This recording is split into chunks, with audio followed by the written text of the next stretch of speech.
나오신 여러분을 환영하고 축복합니다. 오늘 드디어 이제 요한계시록 21장에 들어갔습니다. 그래서 21장, 22장이 마지막인데 오늘은 이제 51번째 시간입니다. 그동안 우리가 이제 이 땅에 내릴 하나님의 심판과 진노의 잔에 대해서 계속해서 살펴봤는데 이제는 그것이 다 지나고 마지막 때 그 마지막에 대한, 그렇다고 해서 그 마지막이 끝나는 게 아니고, 그렇죠. 그 다음에 영원히 지속될 것이 우리에게 시작이 됩니다. 그것에 대해서 말씀을 합니다. 그게 이제 오늘 새 예루살렘 성에 대해서 이제 9절, 8절까지 이제 쭉 되고, 거기서 이제 새 하늘과 새 땅이 무엇인가, 이렇게 이제 말씀을 하고 있습니다. 그래서 이 새하늘과 새 땅에 대해서 우리가 그 핵심적인 내용이 무엇인지 오늘 이제 살펴보려고 하는데, 여러분은 어떻게 생각하십니까? 새하늘과 새 땅, 천국 하면 연상되는 게 어떤 것들입니까? 어디서 우리가 천국이 도대체 어떤 곳인가? 우리가 날개가 막 있어서 날아다닐까요? 천국에 가면? 아니면 어떤 일이 있을까요? 뭐 궁금하지 않습니까? 우리가 장가를 가는가? 거기서는 뭘 먹고 사는가? 그렇죠. 궁금하시죠? 그런데 그런 거에서 제대로 얘기하지 않습니다. 그런 거에 대해서 제대로 얘기하지 않고 굉장히 핵심적인 것을 오늘 세 가지를 말씀을 합니다. 근데 그것이 무엇인지 우리가 분명하게 알았으면 좋겠습니다. 이제 간혹 가다 보면 그런 분들이 있습니다. 천국을 경험하고 오신 분들이 있지 않습니까?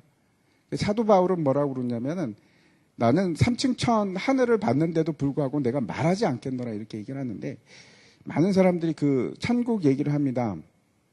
근데 그 천국을 보면 이제 그림이 그려지는데 우리가 그 사람들 입으로도 그렇고 그렇죠. 우리가 아니면은 그림책이나 이런 걸 보고도 천국이 저런 모양일 거야 이렇게 상상하는 것이 있지 않습니까? 근데 과연 그런 모습일까?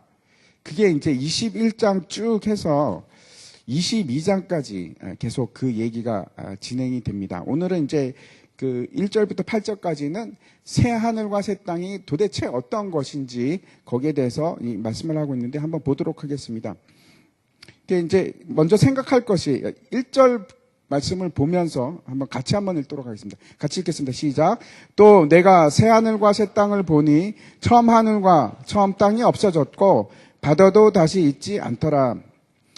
먼저 우리가 생각할 것은 새 하늘이 있고 새 땅이 있는데 이게 도대체 뭘까 하는 생각을 해보았으면 좋겠습니다.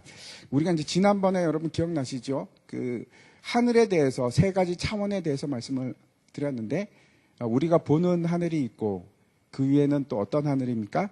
영적인 하늘이 있고, 그리고 세 번째 3층 천은 어떤 곳이죠? 하나님이 계신 곳. 그렇게 사도 바울이 그런 식으로 얘기했던 것을 우리가 압니다. 그런데 여기서는 이 하늘은 뭘까? 새 하늘을 할 때 그 하늘은 뭘까? 우리가 일반적으로 하늘과 땅 그러면은 여기서도 마찬가지 아닙니까? 하늘과 땅인데 그냥 앞에 새가 붙었습니다. 새 하늘과 새 땅입니다. 그런데 그 하늘과 땅 얘기를 하면 우리가 뭐가 처음 연상이 되는가 하면 창세기 1장 1절의 말씀이 연상이 됩니다. 태초에 하나님이 천지를 창조하시니라. 그렇죠. 그 말씀이 떠오릅니다. 천지라는 것이 하늘과 땅이라는 건데 우리가 이제 한자로 바꿨을 뿐입니다. 그 하늘과 땅을 창조하셨는데 우리가 살고 있는 이 시 공간이, 다시 말씀드려서 우리가 통칭해서 말하는 우주, 그렇죠? 그것을 의미하는 것이 맞습니다. 여기서 얘기하는 하늘과 땅이라는 것은 다시 말씀드려서 우리가 보고 느끼고 감각적으로 이해하는 이 세상을 말하는 건데, 그런데 그 하늘과 땅이 우리가 알고 있는 하늘과 땅이 아니고 전혀 다른 새 하늘과 새 땅이 되었다 이렇게 얘기를 합니다. 사도 요한이 그렇게 얘기를 하고 있는데, 우리가 이제 여기서 눈여겨볼 것은 우리말 성경에서는 또 내가 새 하늘과 새 땅을 보니 이렇게 되어 있지만, 그렇죠. 원래는 또 내가 보니입니다. 그리고 이제 목적어가 뒤로 와야 되는데 우리말은 순서가 그렇게 되어 있지 않으니까 또 내가 보니 새 하늘과 새 땅 그렇게 하지 않고 또 내가 새 하늘과 새 땅을 보니 이렇게 되어 있지 않습니까? 이게 무슨 말씀인가 하면 우리가 앞에서 보니 보면은 또 내가 보니 계속해서 반복이 되지 않습니까? 여기서도 마찬가지입니다. 제가 무슨 말씀을 드리려고 하는가 하면 지금 사도 요한이 어떤 장면을 연속적으로 시간적인 연속상에서 보는 것이 아니고, 그렇죠? 끊어지고 간헐적으로 이 장면을 보고 그리고 또 다른 장면을 보는데 시간의 개념을 떠나서 우리가 봐야 합니다. 여러 번 말씀드렸죠? 그래서 요한이 시간 순서대로 보고 있는 것은 아니고, 또 다른 환상의 장면을 지금 바라보는 것을 얘기하는구나 하는 것을 생각해야 됩니다. 그리고 이제 두 번째 우리가 주목해야 할 것은 뭔가 하면 이 새 하늘 할 때 이 새라는 단어입니다. 이 새롭다 하는 새라는 단어인데, 분명한 것은 여기서 뭐라고 얘기하는가 하면 새 하늘과 새 땅을 봤는데 그 이유가 뭐라고 합니까? 처음 하늘과 처음 땅이 없어졌기 때문에, 그래서 내가 새 하늘과 새 땅을 본다, 이렇게 지금 얘기하는 겁니다. 이게 새라는 단어가 헬라어에서는 두 가지 단어를 사용합니다. 하나는 네오스라는 단어이고, 또 여기서는 이제 어떤 단어가 쓰였냐면 그 네오라는 것은 시간적인 새로운이라는 뜻입니다. 그래서 새 학기가 되었다, 아니면 새 시대가 되었다, 그럴 때는 네오라는 말을 씁니다. 근데 여기서는 그런 게 아니고 카이노스라는 단어를 쓰는데, 이거는 어떤 뜻인가 하면 본질적인 변화를 얘기합니다. 완전히 바뀐 것을 얘기합니다.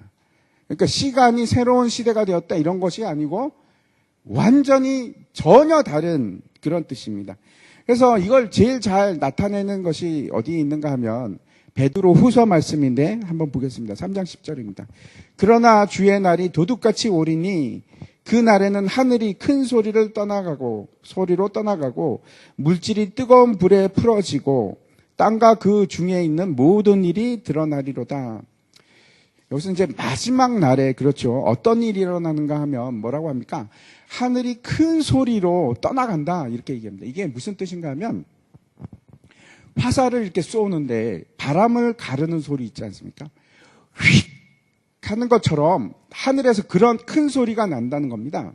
그리고 이제 떠나간답니다. 떠나간다고 하고, 그 다음에 모든 물질이 마치 녹아내리듯이, 눈이 녹듯이, 눈이 왔는데 녹아내리듯이 불에 막 뜨거운 불 때문에 막 다 녹듯이 그렇게 본질적인 변화가 일어날 것이다 라고 이제 얘기를 하고 있습니다. 그래서 이걸 풀어진다, 이렇게 말씀하고 있습니다. 이게 도대체 어떤 의미인지 우리가 정확하게 알 수는 없습니다. 그렇죠? 그런데 또 다른 이사야서 말씀을 한번 보도록 하겠습니다. 이사야서 43장 4절 말씀인데 이렇게 되어 있습니다. 하늘의 만상이 사라지고 하늘들이 두루마리 같이 말리되 그 만상의 쇠자남이 포도나무 잎이 마름 같고 무화과나무 잎이 마름 같으니라. 하늘의 만상이라는 걸 뭔가 하면 하늘의 모든 것들, 어떤 것이 있죠? 해, 달, 별들, 뭐 이런 것들. 그런 것들을 말하는데 그것이 다 어떻게 됩니까? 사라진다, 이렇게 얘기를 하고, 어떤 사람은 이렇게 얘기합니다. 이 지구상에 에덴 동산이 있었던 것처럼 다시 이 지구 위에 동산, 그러니까 천국이, 에덴 동산과 같은 천국이 될 것이다, 이렇게 얘기하는 사람들이 있습니다. 그렇지 않습니다. 지금 뭐라고 하는가 하면 하늘의 만상이 다 사라질 것이다. 그 만상 중에 누가 있습니까? 우리 지구도 포함되는 겁니다. 하늘에 있는, 떠 있는 모든 것들, 하늘에 있는 모든 것들이 다 사라지니까 당연히 지구도 사라집니다. 사라지면서 지금 뭐라고 하는가 하면 하늘이 두루마리 같이 말린다, 이렇게 얘기합니다. 이게 두루마리를 쫙 달력 같은 거 막 오랫동안 이렇게 말아놓다가 놔두면 어떻게 합니까? 탁 하면서 다시 이렇게 말려버리지 않습니까? 근데 그것처럼 말린다, 이렇게 얘기를 합니다. 이게 도대체 어떤 것일까? 창세기 1장 6절부터 7절까지 한번 말씀을 보면은 제가 읽어보겠습니다. 하나님이 이르시되 물 가운데에 궁창이 있어 물과 물로 나뉘라 하시고 하나님이 궁창을 만드사 궁창 아래의 물과 궁창 위의 물로 나뉘게 하시니 그대로 되니라. 하나님이 궁창을 하늘이라 부르시니라. 저녁이 되고 아침이 되니 이는 둘째 날이니라. 혹시 기억을 하실지 모르겠습니다. 창세기 할 때 제가 말씀을 드렸는데 하나님께서 궁창을 만드시고 그리고 궁창의 아랫물과 그 다음에 궁창 위의 물로 나누셨다 이렇게 말씀합니다. 그리고 그 사이에 있는 걸 뭐라고 합니까? 하늘이라고 칭하셨다 이렇게 얘기합니다. 여기서 물이라는 것은 여러분 우리가 마시는 물을 의미하는 것은 아닙니다. 그렇게 많이들 생각합니다. 그래서 하늘 위에 물이 떠 있었고 하늘 밑에도 물이 있었나 보다 이렇게 얘기할 수도 있지만 제가 장담해서 말씀은 못 드립니다. 그런데 아닐 가능성이 너무나 큽니다. 왜 그런가 하면 히브리어가 그렇습니다. 히브리어라는 것이 그렇게 의미를 파악하기가 힘든 단어입니다. 그냥 마임이라는 건데 저게 꼭 물이라고 할 수는 없습니다. 저게 물이 아니면 그럼 뭡니까? 그렇게 말씀드린다면 이게 뭔가 하면 구체화되지 않은 마치 액체와 같이 유동성이 있는 구체화되지 않은 굉장히 기본적인 것 그게 마임입니다. 물질의 기본인데 아직 형상화가 제대로 이루어지지 않은 것들. 그런데 아무튼 지금 하나님께서 뭐라고 하시냐면 그거를 이렇게 위로 나누고 아래로 나눴습니다. 그러면 그 사이에 뭐가 생길까요? 예? 공간이 생기지 않습니까? 지금 그런 것들이 혼동 상태에 막 이렇게 있다가 그게 나뉘어지면은 그렇죠. 그 사이에 공간이 생깁니다. 스페이스가 생깁니다. 그걸 뭐라고 하느냐? 그게 하늘입니다. 그게 하늘입니다. 그래서 우리가 지금 이 하늘이 두루루 말려서 사라진다는 것은 어떤 건가 하면 우리가 생각하는 그 공간이 다시 말씀드려서 우리가 3차원이다, 4차원이다 하는 그 시공간이 없어져 버린다는 겁니다. 말려서 없어져 버린다는 겁니다. 다시 말씀드려서 우리가 늘 이해하고 알고 있는 우리는 어떻게 이해를 하는가 하면 늘 알고 있는 것에 대입을 해서 하늘 그러면 하늘. 그렇죠. 그렇게 생각할 수 있습니다. 근데 그런 것이 아니고 이 하늘이 사라진다 하는 것은 뭐가 사라지냐면 우리가 존재하고 있는 이 시공간이 마치 종이가 말리듯이 그렇게 사라져버린, 이게 말려버린다는 겁니다. 그래서 더 이상 시공간에 얽매여 있는 우리가 아니고 이제는 그 시공간을 벗어난 존재가 된다 그런 뜻입니다. 우리가 보는 이 파란 하늘이 사라지는 것처럼 우리가 여길 수도 있습니다. 그런데 제가 말씀드리는 것은 그것을 넘어서서 우리가 존재하고 있는 이 시공간 자체가 마치 휙 하고 사라지는 것처럼 드르륵 하고 말려 없어지는 것처럼 그렇게 될 것이다 하는 것입니다. 그래서 더 이상 내가 시간과 공간에 얽매여 있는 그런 존재가 아님을 제가 이제 말씀을 드리는 겁니다. 전혀 새로운 차원으로 갈 것이다 라고 말씀드릴 수가 있습니다. 다시 이제 물에 대해서 생각을 해보면 제가 물이라는 것이 꼭 우리가 마시는 물 그것만 물이라고 하지 않습니다. 어떤 겁니까? 아주 기본적인 작은 알갱이와 같은 근본적인 요소인데 여기서 물은 흐르는 것처럼 어떤 고정화된 형체를 가지지 않은 상태를 얘기합니다. 그것을 물이라고 합니다. 통칭. 근데 그것이 이제 형체를 특징 짓기 어려운 것들이 막 모이면서 그게 뭐가 될까요? 물질이 되는 겁니다. 그래서 그 물질이 되는데 이거는 지금 이 말씀을 보면 마치 수직적으로 위와 아래가 나누고 그 가운데에 있다. 이렇게 보이는 것처럼 수직적으로 느껴지는데 꼭 수직적이 아닐 수도 있습니다. 아무튼 그 물이 위로 모이기 시작하고 또 다른 곳에 모이기 시작하면서 자연스럽게 안에 공간이 생겨나고 그 공간을 하늘이라고 한다 이렇게 말씀하시는 거고 그리고 이제 그 다음날 셋째 날에 가면 이제 1장 9절입니다. 그 한번 보여주십시오. 같이 한번 읽겠습니다. 시작. 하나님이 이르시되 천하의 물이 한 곳으로 모이고 묻이 드러나라 하시니 그대로 되니라. 그래서 그 정형화하지 못한 그 물질의 기본들이 막 모여서 지금 뭘 만들어냅니까? 마른 땅, 물질을 만들어내는 겁니다. 물질을 만들어내고 또 일부는 어떻게 됩니까? 그것들이 모여서 바다가 되고 고체와 액체가 지금 생겨난 겁니다. 그래서 지금 다시 오늘 본문으로 가서 1절을 제가 한번 다시 읽으면 또 내가 새 하늘과 새 땅을 보니 처음 하늘과 처음 땅이 없어졌고 바다도 다시 있지 않더라. 우리가 이제 베드로 후서의 말씀을 우리가 보았듯이 우리가 알고 있는 이 시공간이 사라지고 그리고 우리가 알고 있는 땅과 바다와 같은 이 고체화된 형상들, 물질 세계가 녹아내리는데 그 본질이 바뀌는데 마치 불에 모든 것이 다 풀어지는 것처럼 해체가 되는 거예요. 물질 자체가 해체가 돼서 우리가 알고 있는 이 물질 세계는 다 본질적으로 변화가 돼서 전혀 우리가 알지 못하는 새로운 완전히 새로운 모습으로 바뀐다. 라고 지금 말씀하는 겁니다. 이게 새하늘과 새 땅입니다. 그래서 물론 우리 성경은 우리가 이해하고 알만한 언어로 지금 설명을 하고 있지만 우리가 생각할 수 있는 그 새하늘과 새 땅은 그렇죠. 우리가 지금 만지고 겪고 바라볼 수 있는 것하고는 같다 안 같다? 전혀 다른 겁니다. 완전히 다른 본질적으로 다른 것이 되는 겁니다.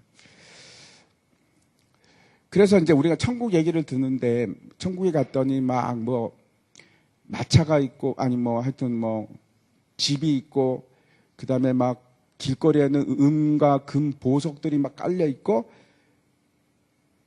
라고 이해하는 거는 좀 뭔가 이상한 겁니다.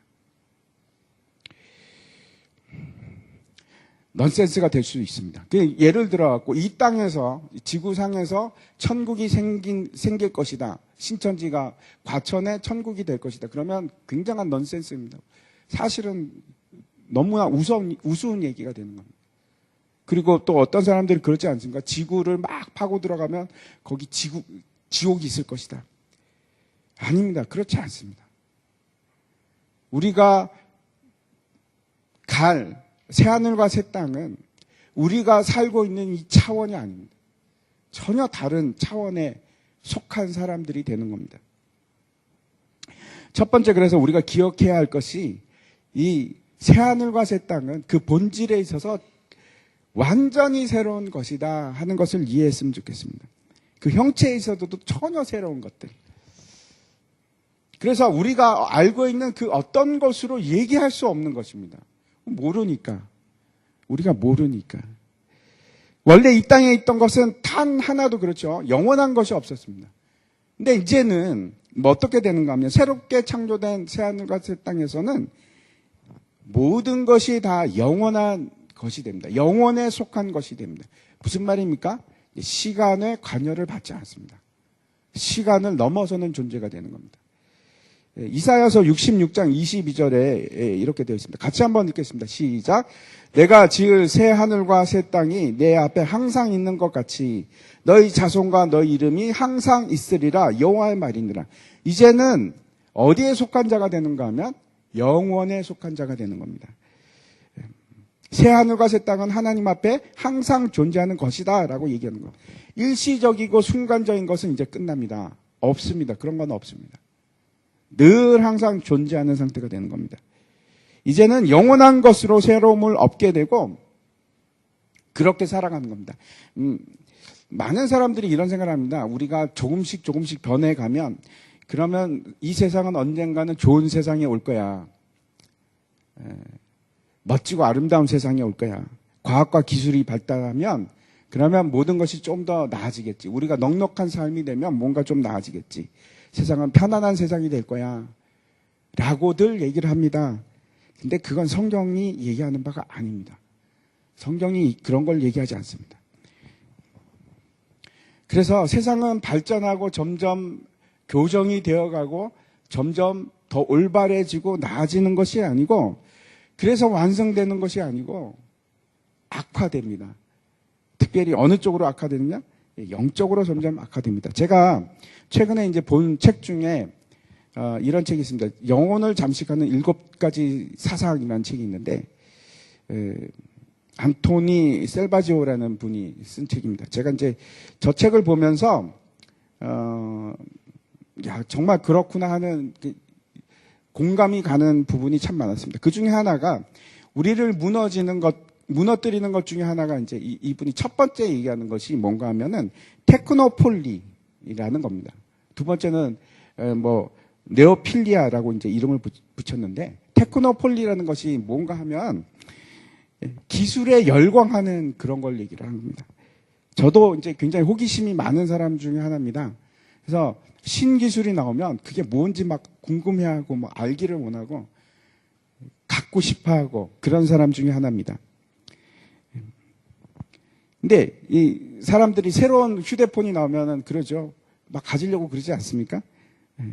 열광하기도 하고. 그리고 새로운 기술이 나오면 거기에 맞춰서 살아가기도 하고. 그런데 사실 이 신기술이라는 것이 어쩌면은 우리를 허물어뜨리는 결정적인 것들 중에 하나인지도 모르겠습니다. 박연화 목사님 계실 때 차에다가 하이패스를 못 달게 하셨습니다. 못 달게 한 이유가 여러분 아시죠?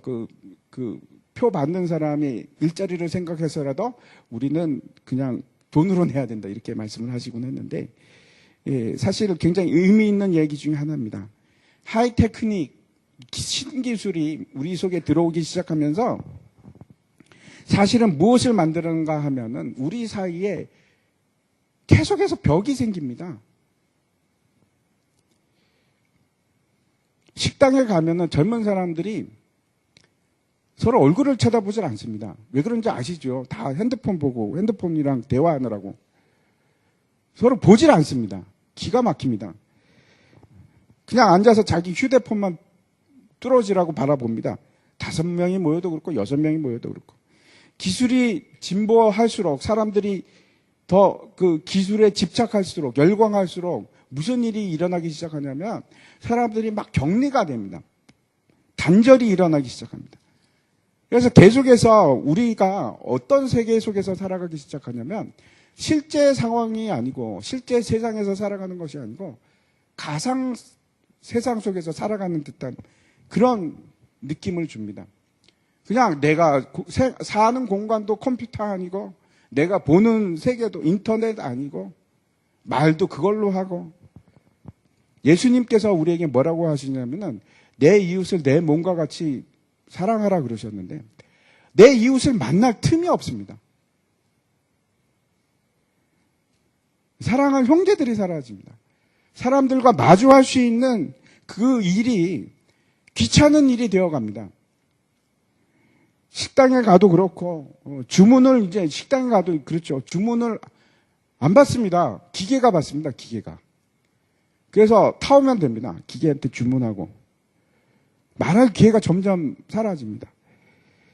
옛날에는 다 말로 했는데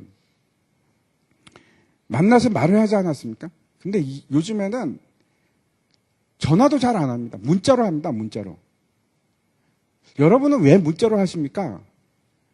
말하기가 싫어서 그러죠. 그러신 분들이 참 많을 겁니다.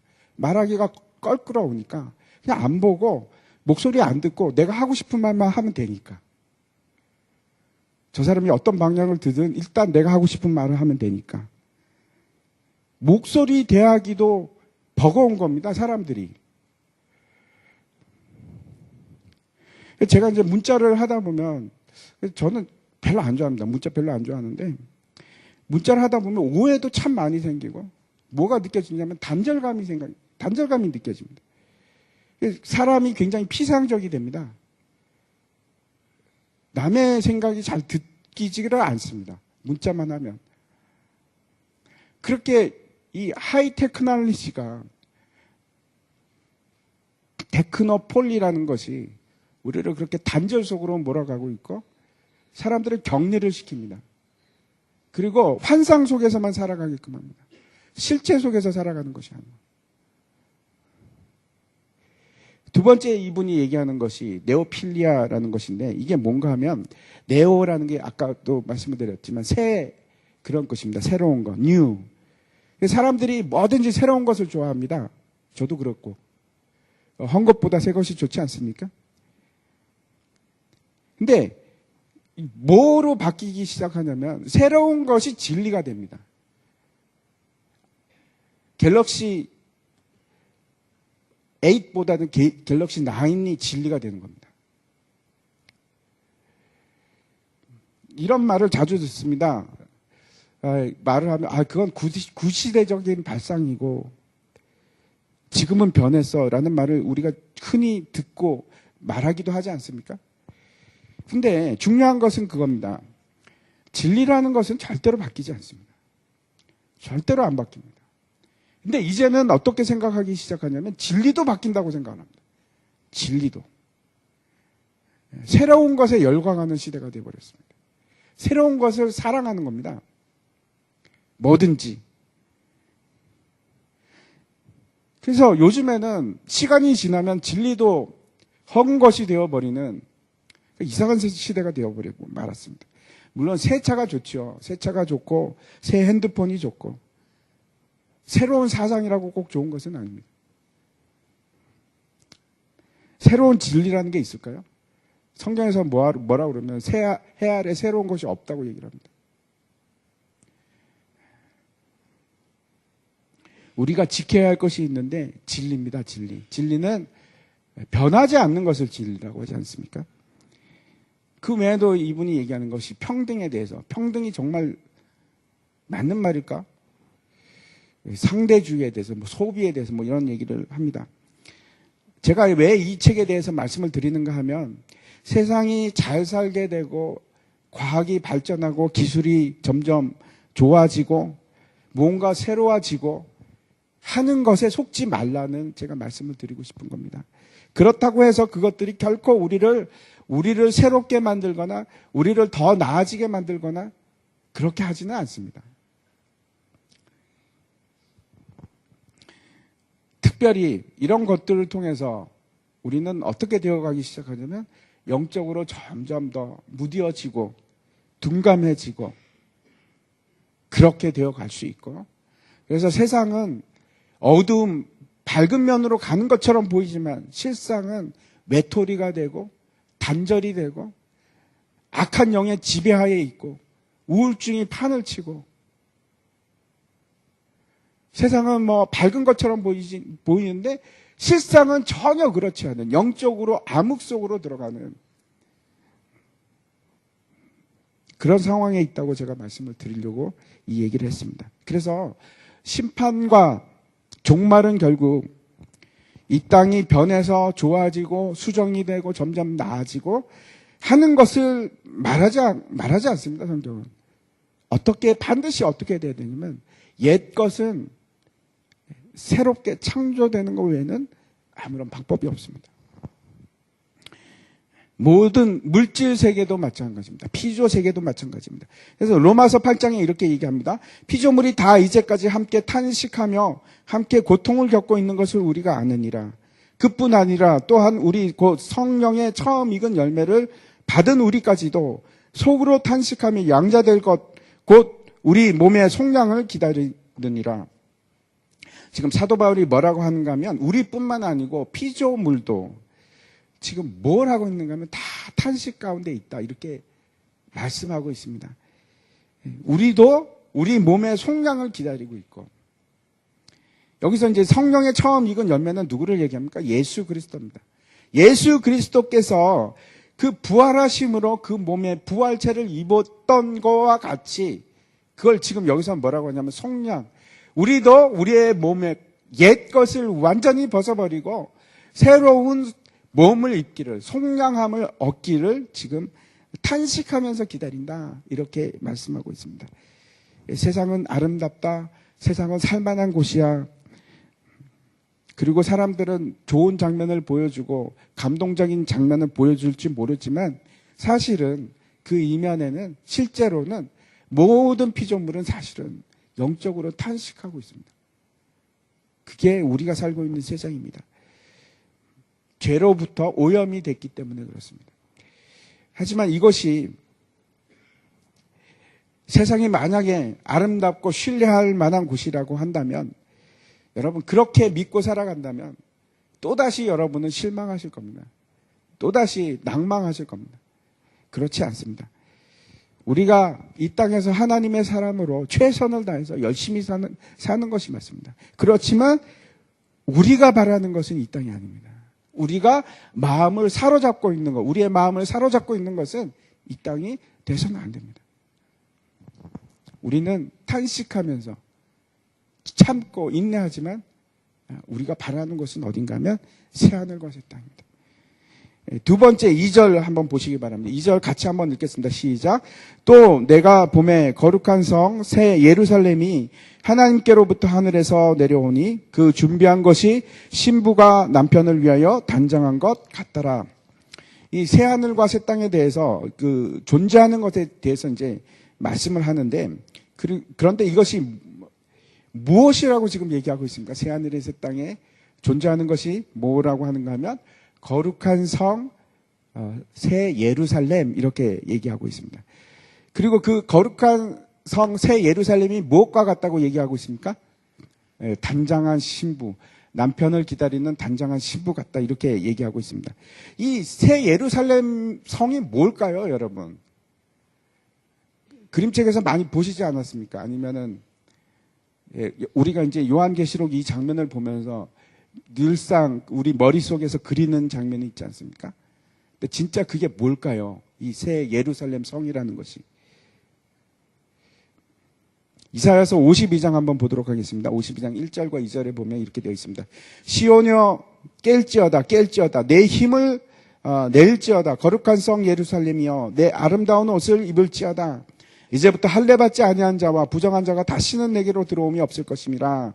너는 티끌을 털어버릴지어다 예루살렘이여 일어나 앉을지어다 사로잡힌 딸 시온이여 내 목의 줄을 스스로 풀지어다. 이 시온이라는 것이 예루살렘을 칭하는 이름인데 그런데 이 시온을 지금 뭐라고 부르냐면 거룩한 성 예루살렘 이렇게 부릅니다. 그런데 이것을 무엇으로 말하는지 우리가 저 본문을 읽다 보면은 그렇죠. 문맥 속에서 야 저거는 그렇지 티끌이 없는 자 자유케 된 자, 그런 자들이 모이는 곳, 이렇게 생각을 하게 됩니다. 그렇죠? 그러면 여러분 이제 감이 잡히시기 시작합니까? 이 예루살렘 성이 무엇을 의미하는지 이해가 가십니까? 예, 우리가 19장에서도 보았듯이 이 새 예루살렘 성이라는 것은 신랑 대신 그리스도를 기다리는 신부입니다. 정결한 신부. 거룩한 신부. 그게 새 예루살렘입니다. 그게 새 예루살렘 성입니다. 이 새 예루살렘 성에 대해서 21장 10절 이후에 아주 자세하게 기록을 하고 있는데 그 모든 것을 그 새 예루살렘 성을 어떻게 표현을 하고 있는가 하면 마치 벽옥과 같고 수정과 같고 그 많은 티 없는 보석으로 이루어진 곳이다. 그렇게 얘기합니다. 그리고 여러분 그 예루살렘 성에 들어가는 문이 12개가 있는데 거기에 뭐라고 적혀 있을까요? 이스라엘의 후손들 12지파 이름이 적혀 있습니다.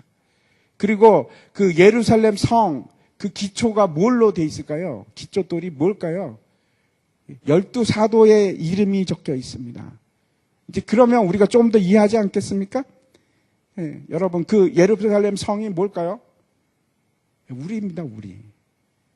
거룩한 하나님의 백성.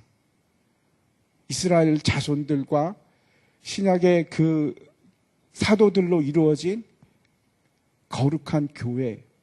그게 예루살렘 성입니다. 다시 말씀드려서 흰옷을 입은 하나님의 백성들. 티도 없고 전혀 흠도 없는. 그래서 여러분 한번 생각해 보시기 바랍니다. 그 천국에 다녀온 사람들이 천국 얘기를 하면은 그 성의 휘황찬란한 것 많이 얘기하지 않습니까? 금은 보석 얘기도 많이 하고. 뭐 진짜 그럴 수도 있습니다. 그런데 여러분 제가 다시 한번 말씀드리지만 요한계시록은 묵시문학입니다. 묵시문학. 묵시문학의 큰 특징 중에 하나가 상징을 이용하고 환상을 많이 이야기하는 겁니다. 환상을 얘기하는 겁니다. 그래서 진짜 보석이라는 것이 도대체 뭘 의미를 할까요? 제가 뭐 그 보석이라는 것은 벽옥도 아니고 황옥도 아니고 100% 그럴 리가 없다 이렇게 얘기하는 건 아닙니다. 근데 이 보석을 통해서 그렇죠. 하나님께서 우리에게 얘기하는 게 뭘까요? 세상에서 가장 귀하고 세상에서 가장 아름다운 것, 그건 보석이라고 표현하지 않겠습니까? 근데 그게 누구라고 지금 얘기하는 겁니까? 저와 여러분이 하나님에게 있어서 가장 아름답고 가장 귀한 보석들이라고 얘기를 하는 겁니다. 그것이 남편을 기다리는 단장한 신부의 모습이고, 그것이 바로 흰 옷을 입은 거룩한 백성의 모습입니다. 근데 그게 누구라고요? 우리입니다, 우리. 새 예루살렘 성은 지금 건물을 얘기하는 것이 아니고 바로 우리가 새 예루살렘 성입니다. 새 하늘과 새 땅에 지금 누가 있다고 얘기를 하는가 하면 그 하나님으로부터 하늘에서 내려오는 준비된 것이 있는데 신부가 단장한 것과 같은 하나님의 거룩한 교회입니다. 이스라엘 백성들의 성전에 보면은 제사장이 있지 않습니까? 그 제사장의 복장에 보면은 12개의 보석을 답니다. 그 보석이 21장에 보면 다 나옵니다. 19절부터 시작해갖고 20절, 이게 제가 한번 읽어드리면, 기초석은 각색 보석으로 꾸몄는데, 첫째 기초석은 벽옥이요, 둘째는 남보석이요, 셋째는 옥수요, 넷째는 녹보석이요, 홍만호요, 이렇게 쭉 나갑니다. 그 보석들이 저기에 달려 있습니다. 근데 저 12개의 보석이 뭘 의미할까요? 예, 왜 저걸 달고 있을까요? 제사장이. 이스라엘 백성들입니다. 이스라엘 백성들. 하나님께서 그렇게 귀하게 여기시고 보석으로 여기시는 그 이스라엘 백성을 제사장이 자기 가슴에 달고 자기가 책임지고 그 거룩한 백성을 만들기 위해서 제사를 지내는 그 직분이 바로 제사장입니다. 저 보석들이 이스라엘 백성들입니다. 근데 새 예루살렘 성이 무엇으로 지어졌나? 저 보석들로 지어진 겁니다.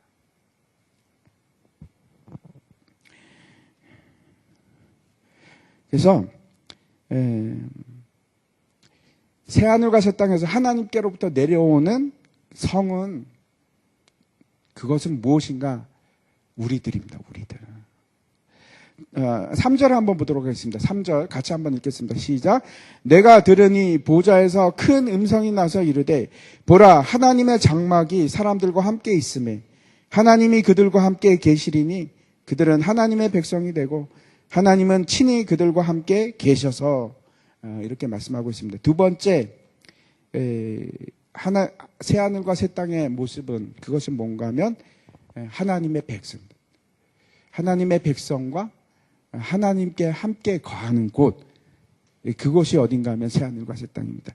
여기서 보면은 하나님의 백성은 밑으로부터 솟아나는 것도 아니고 어디 옆으로부터 오는 것도 아니고, 어떻게 기록하고 있는가 하면 하나님으로부터 나옵니다.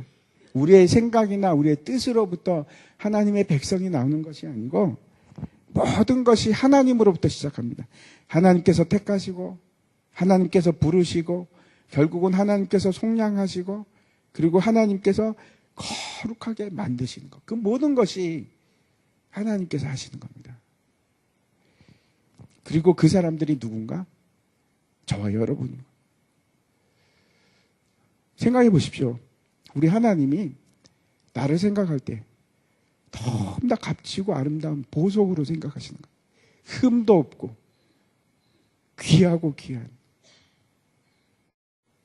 그게 성경이 말하는 바입니다. 우리를 보석같이 생각하시는. 그리고 그 하나님 백성들 사이에 누가 있습니까? 하나님께서 계시는 곳. 그 하나님께서 지금 사람들과 함께 계십니다. 에스겔서에 보면 제일 마지막 구절이 뭔가 하면 새 예루살렘에 대해서 얘기하는데, 그것을 이제 뭐라고 하는지 에스겔서에서 이렇게 되어 있습니다. 그 사방의 합계는 18,000척이라. 그날 후로는 그 성읍의 이름을 여호와 삼마라 하리라. 여호와 삼마라는 것은 무슨 뜻인가 하면 여호와께서 거기에 계시다, 그런 뜻입니다. 그곳이 하늘입니다. 새하늘과 새 땅은 어떤 곳인가 하면 우리 중에 하나님께서 항상 같이 있는 것. 첫 번째 제가 말씀드렸던 것이, 새하늘과 새 땅은 우리의 모든 본질이 바뀌어서 일시적인 것이 다 영원한 속성으로 바뀌고 완전히 새로운 곳으로 거듭나는 곳이고, 두 번째, 그 새하늘과 새 땅은 거룩한 하나님의 백성이 하나님과 함께 있는 곳, 여호와 삼마. 그곳이 천국입니다.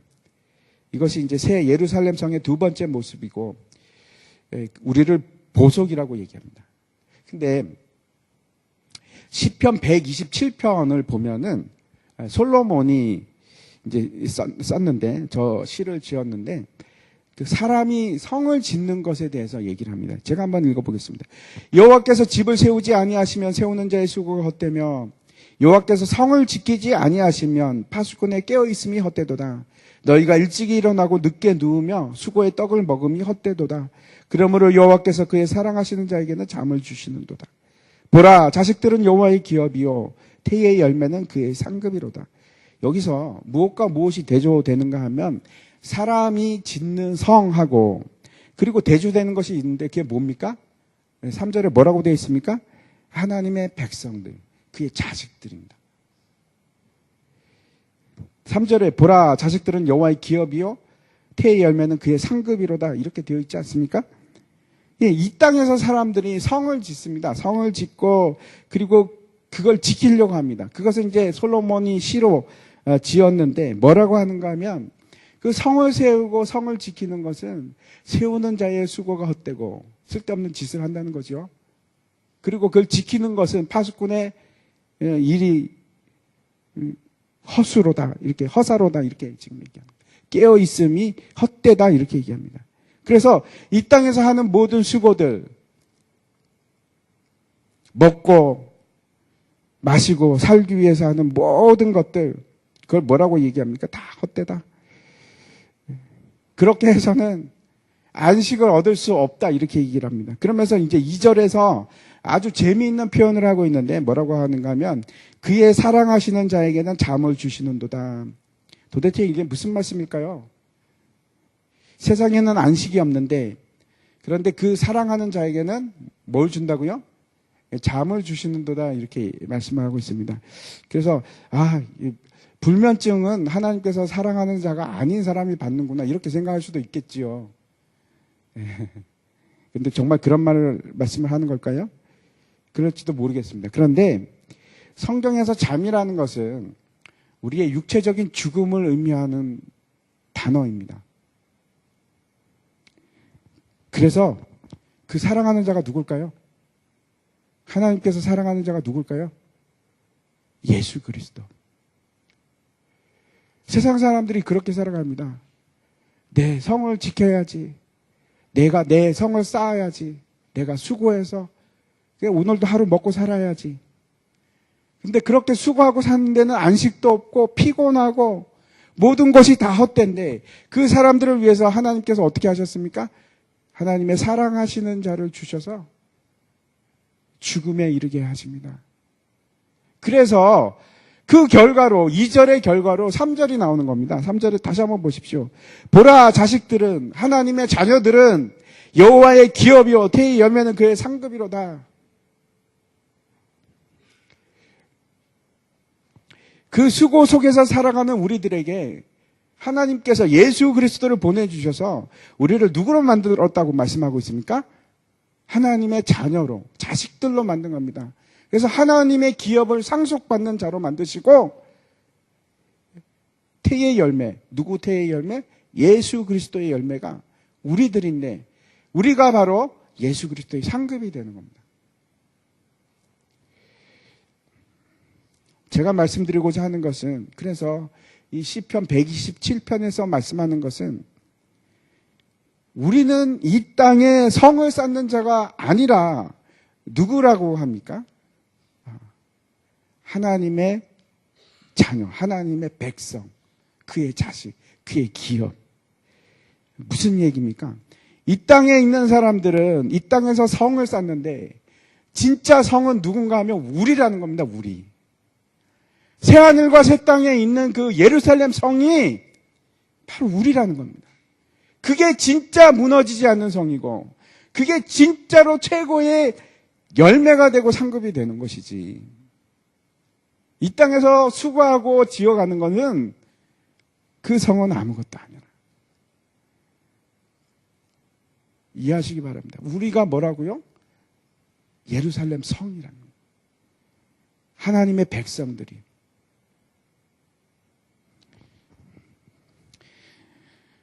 그래서 그 자식들이 새하늘과 새 땅에서 예루살렘 성, 즉 거룩한 성, 거룩한 신부가 되는 겁니다. 우리가 그 사람들입니다.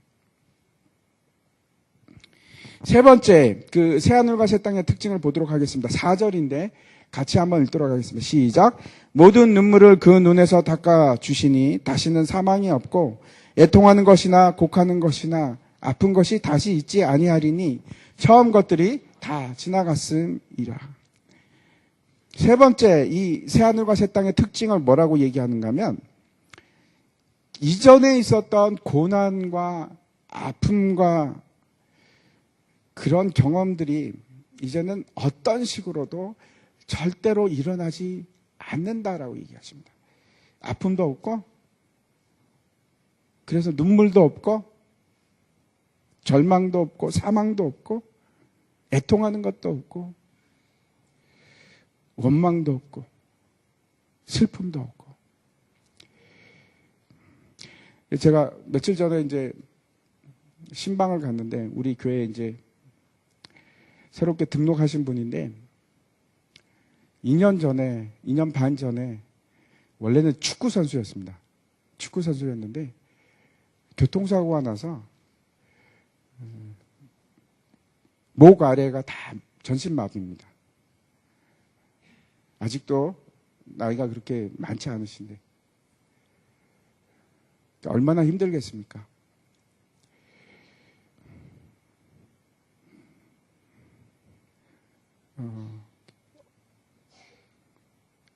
어떤 소망을 가지고 살아갈까요? 집사님은. 근데 성경에서 얘기하는 것은 그 새하늘과 새 땅에서는 그 아픔도 없고 그런 원망도 없고 힘듦도 없고 눈물도 없고.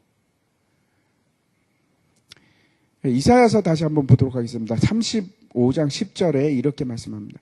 여호와의 속량함을 받은 자들이 돌아오되 노래하며 시온에 이르러 그들의 머리 위에 영영하는 희락을 띠고 기쁨과 즐거움을 얻으리니 슬픔과 탄식이 사라지리로다.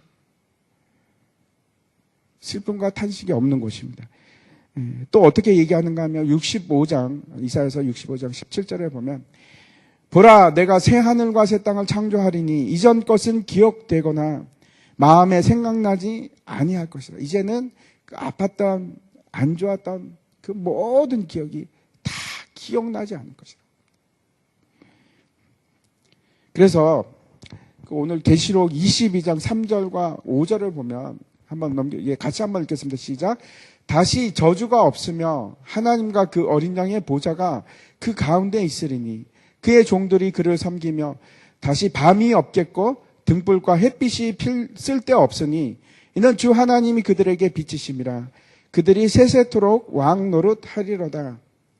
새하늘과 새 땅이 오면은 더 이상은 저주가 없습니다. 저주도 없고 더 이상 뭐가 없는가 하면 밤이 없습니다. 어둠이 없습니다. 하나님께서 천지를 창조하실 때 빛과 어둠을 창조하셨고 밤이 오고 아침이 되는 것이 반복하도록 만드셨습니다. 근데 더 이상 이제는 밤이 없습니다. 어둠이 없습니다. 빛밖에 없습니다.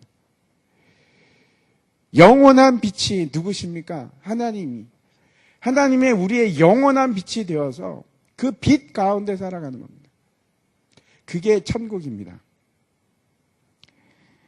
오늘 우리가 천국, 새하늘과 새 땅, 우리가 얘기하는 그 천국이 어떤 것인지 그 본질적으로 가장 중요한 세 개를 우리가 살펴봤습니다. 그것은 우리가 생각하는 이것도 저것도 그런 것도 아니고 완전히 본질적으로 새로운 것입니다.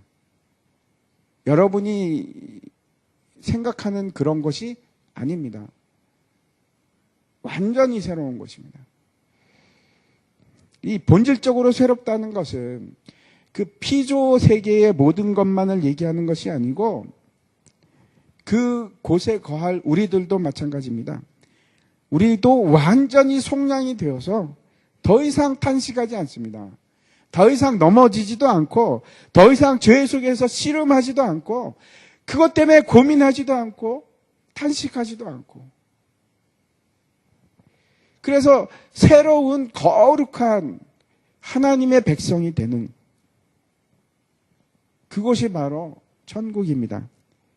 그 새하늘과 새 땅이 어떤 것이고, 우리가 생각하고 있는, 맞습니다. 그 멋지고 찬란하고 영광스러운 새 예루살렘 성인데, 근데 그게 누구라고요? 우리입니다. 우리. 그 보석들이 누구라고요? 우리입니다. 옆에 있는 사람이 보석같이 보이십니까? 지금 보일 리가 없지 않습니까? 근데 우리가 본질적으로 다 바뀌어버립니다. 보석 같은 존재가 될 겁니다. 여기 계신 한 사람도 빠짐없이 그렇게 됐으면 좋겠습니다.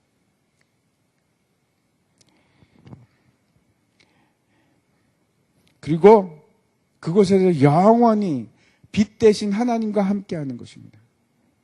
이게 세 번째, 그렇죠. 세 번째가 천국은 어떤 곳인가? 더 이상 수고도 없고, 고통도 없고, 괴로움도 없고, 아픔도 없고, 사망도 없고. 여러분, 그곳에 빨리 가고 싶지 않으십니까? 빨리 가고 싶습니다, 저는. 견딜 수 없을 만큼 빨리 가고 싶습니다.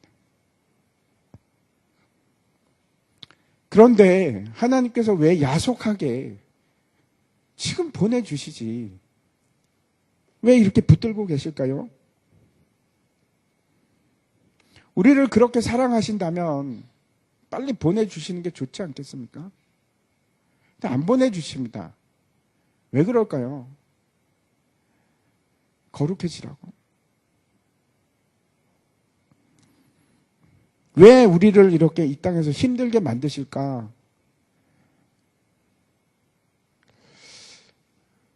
제가 다시 한번, 여러분 한번 생각해 보십시오. 나에게 괴로움이 없다? 그리스도인이 맞을까요? 아닙니다.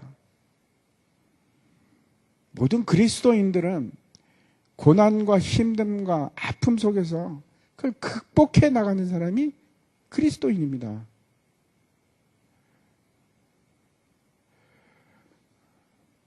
여러분, 우리가 기도할 때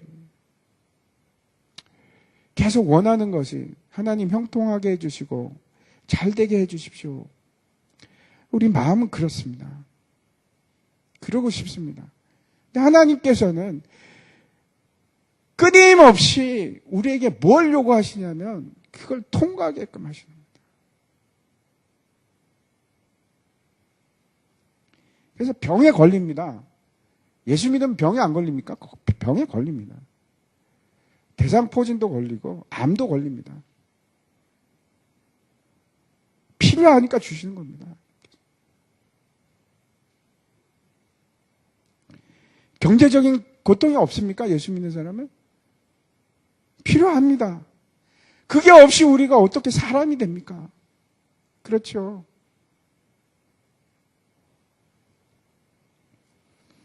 때로는 우리를 우울 속으로 힘들지 않습니까?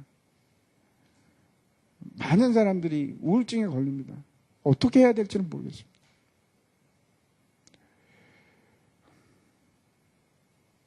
통과케 하십니다. 인내케 하시고 참게 하시고. 왜? 사람 만들려고.